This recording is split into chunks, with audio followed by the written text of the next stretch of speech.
नमस्कार। वृषभ राशि के सभी दर्शकों का बहुत बहुत स्वागत। आज एक नया विषय, शिखर पर तकदीर होगी, क्यों होगी, इसकी चर्चा और उन्नति की जो लकीर है वो क्यों ले जा रही है आपको शिखर पर, ऐसा क्या खास हो गया, ये वृषभ राशि की वीडियो है। ये आपके लिए कृत्तिका, रोहिणी और मृगशीर नक्षत्र के लिए है। जिनका नक्षत्र ये है उनकी वृषभ राशि है, वही इसको देखें, इसके अलावा कोई ना देखे। आपका कोई भी लग्न हो सकता है और आपकी कोई भी लग्न के साथ नक्षत्र कोई भी हो, लेकिन राशि वृषभ राशि होनी चाहिए, टॉरस। और चंद्र से ये राशि फल है, उसके बावजूद भी लोग फिर सवाल पूछते हैं, तो ये उनकी गलती है। ये वाली लाइन शुरू की नहीं सुन पाते वो। तो मंगल के प्रभाव कब तक है? ये 20 जून तक बहुत खराब पोजीशन है वृषभ के लिए। सबसे अच्छी पोजीशन शनि की है। बुधादित्य योग बन रहा है वृषभ राशि पर, इसकी चर्चा करेंगे। और शुक्र यहाँ पर बहुत स्पेशल योग बनाता है, इसी के वजह से ये शिखर पर तकदीर होगी और उन्नति की लकीर को खींचने वाले होंगे बृहस्पति देव, जिनकी पूरी की पूरी दृष्टि 180 डिग्री 100% बृहस्पति इस भाग्य स्थान को देख रहे हैं। और भाग्य स्थान को तो देख ही रहे हैं, और भाग्य स्थान पर बैठे हुए इसके स्वामी को भी देख रहे हैं, और ऐसी पोजीशन से देख रहे हैं ममत्व भाव, क्योंकि बृहस्पति की ये अपनी राशि है। यानी कि जब बृहस्पति की दृष्टि अपने घर पर होगी, उसमें जो मेहमान आया हुआ है, तो ये बृहस्पति इसको भी देखेगा और इस दृष्टि से देखेगा। आपने जो गीत सुना होगा, घर आया मेरा परदेसी, प्यास बुझी मेरी आँखियन की, तो इनकी आंखों की जो प्यास बुझा रहा है, क्यों बुझा रहा है? क्योंकि इनके घर में बैठा है। और ये जो बृहस्पति है, ये इनको पल्लवित, पोषित और आनंदित भी करता है। कारण क्या है? ये जो राहु है, सॉरी शनि है, ये 12 नंबर की राशि है। अब इसके 3 मायने यही हाथों हाथ ले लो। तीन मीनिंग है। पहला मीनिंग तो यह है कि शनि पावरफुल है, इस सृष्टि का सबसे बड़ा प्लेनेट, जो 30 महीने तक एक राशि से हिलता नहीं है। और दूसरी बात, ये आ गया रेवती नक्षत्र पर। रेवती नक्षत्र है, वो मित्र भाव है इसका। अब तीसरी जो कॉम्बिनेशन वो ये कि बृहस्पति की राशि में है, बृहस्पति की राशि में है, और इसका जो संबंध है रेवती नक्षत्र से है। और रेवती नक्षत्र में प्रवेश कर दिया किसने? शनि ने। तो बृहस्पति की जब यहां दृष्टि होगी, तो ये इस जो क्रियाकलाप कर रहे हैं शनि के, बुध की राशि, बुध के नक्षत्र पर आकर, और बृहस्पति की राशि में है और शनि आया है, तो ये 3 ग्रह का जो हलचल है, या इनका जो वाइब्रेशन है, या इनका कॉम्बिनेशन, युति, इनडायरेक्ट में एक दूसरे से इंटरकनेक्टेड हो चुके हैं। ये इंटरकनेक्टेड चांस लोगों को पता भी नहीं चलता। रातों रात इनकी जो सत्ता है या धन देने की जो टेंडेंसी है, बहुत अचानक धन देंगे, पता भी नहीं चलेगा, कानों कान खबर नहीं होगी। ये गोपनीय सूत्र है शनि, बुध और बृहस्पति का। ये क्लियर हो चुकी है बात। मंगल नुकसान से रूबरू कराएगा और महसूस कराएगा, देख भाई मैं आ गया हूं। इस वृषभ राशि के बिजली के बिल हो, चाहे गाड़ी में रिपेयरिंग हो, यात्रा हो, खर्चे हों, विवाद हो, पुलिस या न्यायालय के कार्यालय हों, इस प्रकार जहां 100 रुपये में काम चलता है, वहाँ 1000 रुपये खर्च हो रहे हैं, एक एग्जाम्पल के हिसाब से। इन्वेस्टमेंट की तो बात ही छोड़ दो, ये नुकसान कराता है, सिर्फ लॉस ही लॉस। और इसको समझ लो, अब सूर्य शत्रु राशि में, बुध मित्र भाव में पंचम भाव का स्वामी और चंद्रमा के साथ जब ये कॉम्बिनेशन बनता है तो अजीबोगरीब स्थिति है। लेकिन ये हेड ऑफ द डिपार्टमेंट तो बना रहे आपको, लेकिन सिर में खुजली, मन के अंदर गुस्सा, ENT problem, ear, nose and throat, गुस्से के साथ साथ आपके मैरिज लाइफ को भी दूषित करता है, लेकिन बृहस्पति बचा लेता है। शनि की भी दृष्टि यहां पर है। जब शनि वृषभ राशि में स्थित हुए सूर्य को, जो शत्रु राशि में है, किसी भी तरह से ये जस्टिफाई नहीं ठहराया जा सकता, क्योंकि ये शनि इस वृषभ राशि को टॉर्चर तो करेगा। कितने दिन? 15 जून तक। क्यों करेगा? क्योंकि ये शनि यहां मित्र है और शनि इस बुध का भी मित्र है, लेकिन इन दोनों से तो मित्रता नहीं है, सूर्य और चंद्रमा से। तो ये जो मन की कथा और व्यथा है अंदर ही अंदर आपको झेलनी पड़ेगी। You should not disclose your internal personal matter. किसी के सामने मत गाओ, मत कहो कि मैं दुखी हूँ। कारण क्या है? आज की डेट में आपके चतुर्थ भाव में केतु है। घर में क्लेश, अशांति, तनाव, बीमारी, माता को कष्ट, पशुओं को कष्ट, और कुछ लोग जमीन खरीदना चाहते हैं या निर्माण कार्य करना चाहते हैं, तो उनके लिए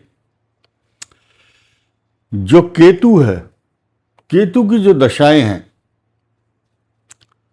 वो वृद्धावस्था में आती है। इसके लिए कृत्तिका नक्षत्र के लिए, रोहिणी के लिए भी यही पोजीशन है, लगभग वृद्धावस्था में आती है केतु की दशा। और आया अब कृत्तिका, रोहिणी और मृगशिरा नक्षत्र की भी यही पोजीशन है। पहले मंगल की दशा, फिर राहु, मंगल के बाद राहु, और उसके बाद 16 साल बृहस्पति, फिर 19 साल शनि, 17 साल बुध, पंचम भाव का स्वामी, शुभ फल देगा, और उसके बाद फिर केतु की दशा आती है। तो ये जो केतु है ये चतुर्थ भाव में इस राशि को अशांति पैदा करता है। यहां पर बृहस्पति नहीं है, और एक जब इसका बदलाव होगा इस केतु का, उससे पहले ही यहां पर बृहस्पति का आगमन भी होगा। उन दिनों जिस समय केतु का चेंज हो रहा होगा, ऐसी पोजीशन में ये जो बदलाव है, नौकरी का बदलाव हो, स्थान का बदलाव हो, या आपका जो परिजन है उसका जो ट्रीटमेंट करते समय उसका हॉस्पिटल या डॉक्टर बदलना, ये भी होगा यहां पर। ऐसा ये जो भाव है, द्वादश भाव, शनि और सूर्य के बीच में आ गया है, तो ये खराब है। इसलिए लड़ाई झगड़ों से बचें। ये जिसकी कुंडली में लग्न के अनुसार बता रहा हूं, यहां पाप ग्रह अगर होगा तो ऐसी पोजीशन में इस मंगल का ट्रांजिट उसको अनवांटेड ऐसी जगह ले जाएगा जहां आप बंधन में होंगे। बंधन कहां कहां होता है? पुलिस केस हो, या जेल हो, या हॉस्पिटल हो। लेकिन ये सबके लिए एप्लीकेबल नहीं है। उन लोगों के लिए जिनकी पाप ग्रह की महादशा है और 12वें भाव में भी पाप ग्रह है। अब आइए सीधे सीधे साफ साफ इस पॉइंट पर। शुक्र जो है धन, कुटुंब, वाणी स्थान में है। अच्छे विचार, अच्छा खान पान, अच्छी शैली, अच्छा लाइफ स्टाइल, अच्छे व्यंजन खाने में इंटरेस्ट, ये बहुत अच्छा पॉइंट है। और इस स्थान का स्वामी बुध, ये आ गया वृषभ के साथ, और वृषभ का स्वामी चला गया इधर। ये इंटरचेंज है। ये बड़ी चीज कही जाती है ज्योतिष में कि भाई देवताओं में और ग्रहों के अंदर एक बहुत बड़ा समीकरण होता है कि जो राशि परिवर्तन है, स्थान परिवर्तन है, वो एक दूसरे को सुख देता है। तो ये ये सुख देने की जो बात बता रहे हैं हम, जब अमृत बट रहा था, अमृत देवताओं के और ग्रहों के लिए, ग्रह भी तो देवता हैं ये, तो उस समय देवता लोग एक दूसरे को अपने हाथ से अमृत पिला रहे थे। तो ये इंटरचेंज है, एक दूसरे को अमृत पिलाना, प्रेम की गंगा बहाते चलो। तो ये ज्योत से ज्योत जलाते हैं और प्रेम की गंगा बहा देते हैं। ये शुक्र जो है यहाँ पर धन देगा, ऐश्वर्य देगा, मान सम्मान देगा, प्रॉपर्टी, पैसा, जायदाद के, आपकी प्रॉपर्टी के लिए पैसा इकट्ठा करने की जुगाड़ और साधन यही स्थान देता है। बृहस्पति भाग्य स्थान को पल्लवित, पूरित और पुष्पित करेगा। और ये जो कर्म स्थान है, कर्म किए जा फल की इच्छा मत कर ए इंसान, जैसा कर्म करेगा वैसा फल देगा भगवान। यह है गीता का ज्ञान। कर्मण्यवाधिकारस्ते मा फलेषु कदाचन। इस भाव का स्वामी शनि है, कर्म करने का सूचक है। राहु यहाँ ऐसे ऐसे कर्म करवा रहे हैं आपसे जो कि विश्व में बहुत कम लोग होंगे जो उसको इम्प्लीमेंट करेंगे, संपादित कर सकते हैं। This is your talent, this is your, आपकी एजुकेशन, आपकी क्वालिटी, आपका टैलेंट, आपका प्रोफाइल बताएगा, आपका कैलिबर और आपकी अब जो दशा चल रही है वो आपको मोड़ देगा उस स्थान पर, आपके रथ को उधर ले जाएगा जहां आपकी सफलता छिपी हुई है। ये आपको ऐसे साधारण ग्रह नहीं समझना इसको, इसका कोई खगोलीय पिंड नहीं है, लेकिन करता सब कुछ यही है। राहु के किए हुए का जो एक्शन और रिएक्शन है वो दिखाई नहीं देता, काम किया हुआ मिलता है, इसीलिए इसका नाम है सरप्राइज। ये सरप्राइज देने के लिए जाना जाता है। इस कर्म का स्वामी जैसे ही कर्म किया तुरंत फल देने का योग इसके कारण है, क्योंकि इनकम हाउस में शनि भी है। यहाँ भाग्य उन्नति होगी, यहाँ कर्म करेंगे, यहाँ कर्म का फल मिल जाएगा। लेकिन ये सोचकर मत करो कि इतना लाभ रेशो में मिलेगा। चुपचाप रहो, धैर्य से रखो। देखिए, सांस जो श्वास है, इस सांस की बात बताता हूं। जो आस है और सांस है, इन दोनों का संबंध है। आस कह रही श्वास से, ठीक है। थोड़ा धरियो धीर, बिन मांगे मोती मिले, मांगे मिले न भीख, ठीक है।